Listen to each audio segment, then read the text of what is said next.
Let's not beat around the bush. Our sport of triathlon is a pretty complicated affair. When we actually stop and think about it, regardless of the distance we're doing, we've got 3 different disciplines, 2 transitions, and a list of kit that's longer than our arms.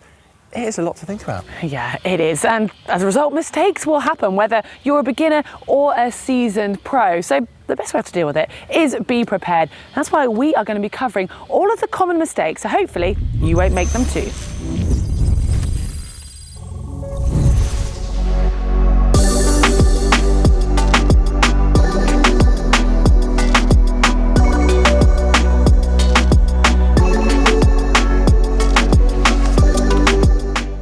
All right, let's start with a pretty big one, and one that you've all likely heard before. Don't go trying anything new on race day. Yeah, it can be all too easy to fall into the trap of being lured in by some of the fancy, shiny stuff in an expo prior to a race, and that is absolutely fine.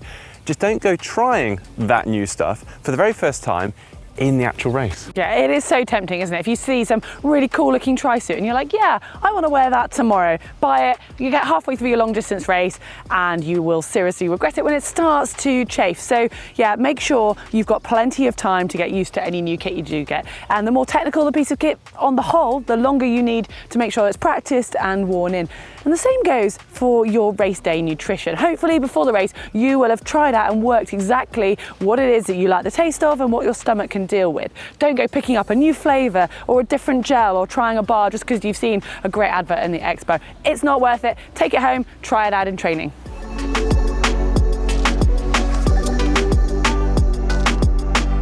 And another one you've likely heard before, all the gear and no idea. But in all seriousness, us as triathletes are well known for being attracted to all the latest and greatest gear, which, well, is actually absolutely fine. Yeah, but don't be fooled that just by having the lightest, newest pair of trainers or some cutting edge group set on your bike, that you're going to suddenly shave minutes off your overall finish time and go flying past your fellow competitors. I mean, we all love to have new kit. It's perfectly fine to have a new bike or a new helmet, but that isn't an excuse to not put in those hard training hours ahead of your race.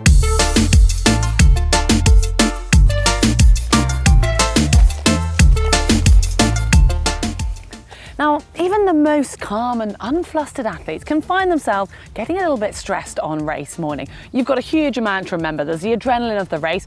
It's usually a pretty early start, and all of this combined can lead to you just running around like a headless chicken, trying to remember things, worrying about the time limit, and you can end up forgetting to put your drink bottles on your bike or maybe even inflating your tyres. Yeah, I know someone that probably could do with taking that advice themselves. Yeah, maybe. Okay, hands up. Anyway, also make a note of when the transition area is closing, because in some cases, transition area can close way before your actual wave start time and could leave you, if you're not aware, rushing, not being able to set your transition area up as the referee is ushering you out.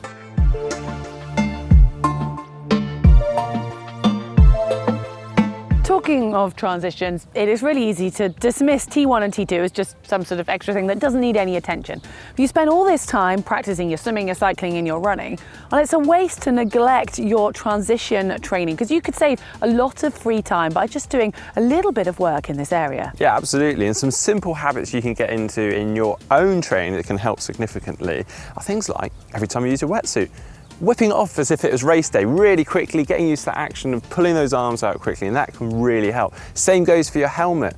Sounds silly, but practice putting it on, clipping it up as quickly as possible, unclipping it, placing it down, doing that over and over, and obviously with your specific race day helmet. It's amazing how on race day that adrenaline can take over, and simple things like buckling up your helmet can be incredibly hard. Also, the same goes for your running shoes. Get used to putting them on quickly, particularly if you're using elastic laces. Practice makes perfect.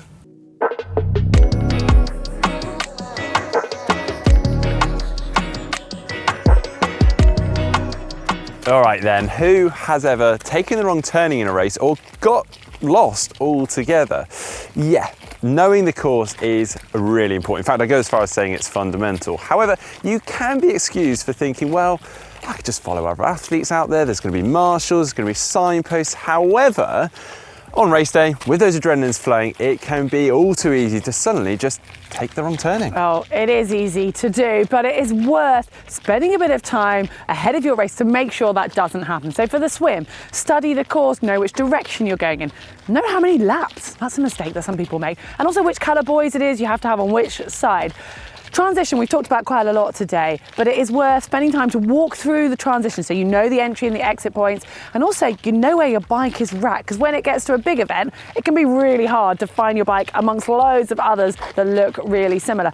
And then if you do have time before the race, like the day or two before, try and do a recce of the bike and the run. You might be able to drive the bike course, you might be able to maybe even cycle the run course or jog parts of it. It's worth spending that bit of time so you know of any technical elements there might be, or any steep hills where you need to prepare, and also you can think about your fueling and where those fuel stations will be. God, it's quite a lot, isn't there? It's a lot to think about.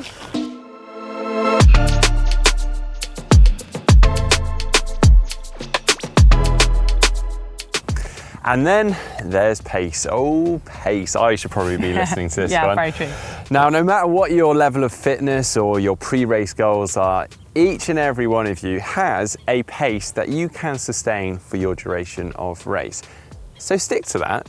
Don't be influenced by what other people are doing, and that likely means going too hard. Yeah, as soon as you add adrenaline into the mix, especially for the swimmers, it's the first event of the day, it is so easy to go off too hard. If you're doing an Ironman distance, remember that. Don't go off at a sprint pace, because it will come back to bite you later on. You need to keep to that pace, and it becomes extra difficult if you've had a really good taper, because you're going to be feeling super fresh, and that pace that you held in training is suddenly going to feel a lot easier. So you'll be really disciplined, try and keep an eye on your watch or whatever it is that's going to keep you on track.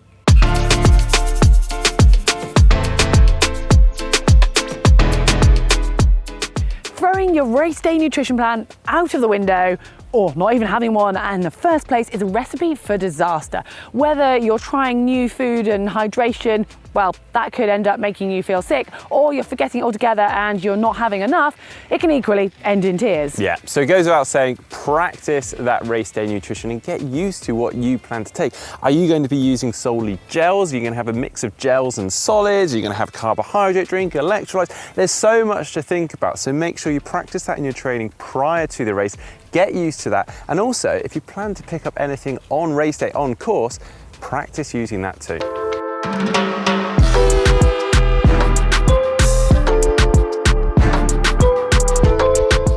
There's never a good time to have kit issues or mechanical problems, but if they're things that can be helped by a little bit of time and effort yourself, then you want to make sure you put that in. There's nothing worse than having, say, a loose bolt on your seat post and your seat gradually going down through the race, or more seriously, not tightening your aero bars correctly. So a bit of time spent ahead of your race can end up saving you a huge amount of stress and time when it comes to the race itself. Yeah, absolutely. Now, this is particularly important if you have traveled to a race, potentially abroad, where you've had to pack the bike down into a box. You want to make sure you've checked over every nut and bolt, because as Heather said, I've seen so many athletes and their races being scuppered by handlebars coming loose. Actually, haven't we even seen athletes forget to charge their DI too? Ooh, even pros. That's a good one. We've seen battery banks and all sorts being used in transition. Anyway, so many mistakes out there.